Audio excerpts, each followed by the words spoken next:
পিঠা বানিয়ে দিয়ে বললাম এটা খাইয়া আজকে শেষ না করতে পারলে খবর আছে। পাশের রুমে থেকে 2টা পিঠা দিয়েছিল, 3জন মিলে খাইয়া একেবারে আরো খাম কামড়াকামড়ি লাগাই দিচ্ছে। রাত বাজে 10টা, সেই জন্য আগে পিঠা বানিয়ে দিলাম, নে কতদূর খাইতে পারো আগে খা। আসসালামু আলাইকুম এভরিওয়ান, আশা করি সবাই ভালো আছেন আর আপনারা আমাকে এত ভালোবাসা দিচ্ছেন যে আমিও আলহামদুলিল্লাহ অনেক ভালো আছি। এখন এখানে দেখেন আমি চালের গুঁড়া প্রথমে নিয়ে নিছি, যতটুকু পিঠা বানাবো ততটুকু পরিমাণ। আর এই পিঠার কাই করার জন্য আগে থেকে একটু চালের গুঁড়ি জাল করে সুজি বানিয়ে নিতে হবে। এখন চালের গুঁড়ার মাঝে ওই সুজিটা দিয়া পরিমাণ মতো লবণ দিয়ে হাত দিয়া ভালো করে কষলাইতে হইব, কিন্তু এখানে আগে থেকে এক্সট্রা কোনো পানি ব্যবহার করা যাবে না।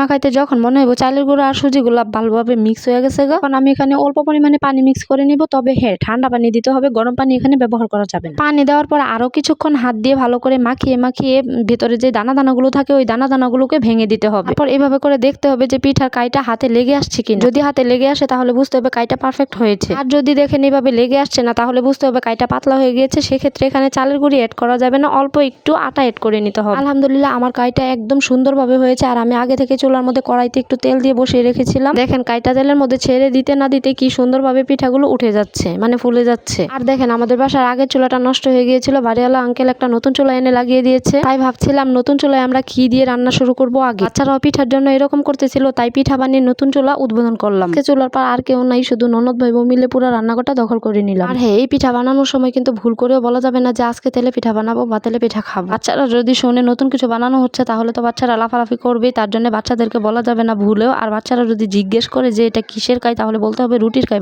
করছি। কথা বলতে বলতে 6টা পিঠা বানিয়ে নিলাম। এখন এই 6টা পিঠা নিয়ে 3টারে দিয়ে আসবো আর বলে আসবো খেয়ে শেষ না করলে খবর আছে কিন্তু। কারণ অন্যের ঘর থেকে যদি কোনো কিছু দেয় তাহলে এত মজা লাগে যে খেয়ে আরো খাবে, আর নিজের ঘরে যদি বানিয়ে দেয় তাহলে একটু জোর করে মুখে দিতে হয়। দেখেন 3জন মিলে টিভি দেখতেছে আর কি অবস্থা করতেছে, ফ্যানের নিচে থেকেও ঘেমে যাচ্ছে। বিছানার অবস্থা এরকম হয় যে বিছানা দেখলে মনে হয় যে বুড়ো ক্ষেত লাগাইছিল। কাই করার সময় যদি বলা হয় যে তেলে পিঠা বানাবো, কেন পিঠা হয় না, এটা কিন্তু আমরা জানি না, আসলে আগের দিনের মানুষের রীতি এটা। আমার পিঠা বানানো শেষ হয়ে গিয়েছে, কেমন হয়েছে অবশ্যই জানাবেন। আর আজকের মতো এখানেই বিদায় নিচ্ছি, সবাই ভালো থাকবেন।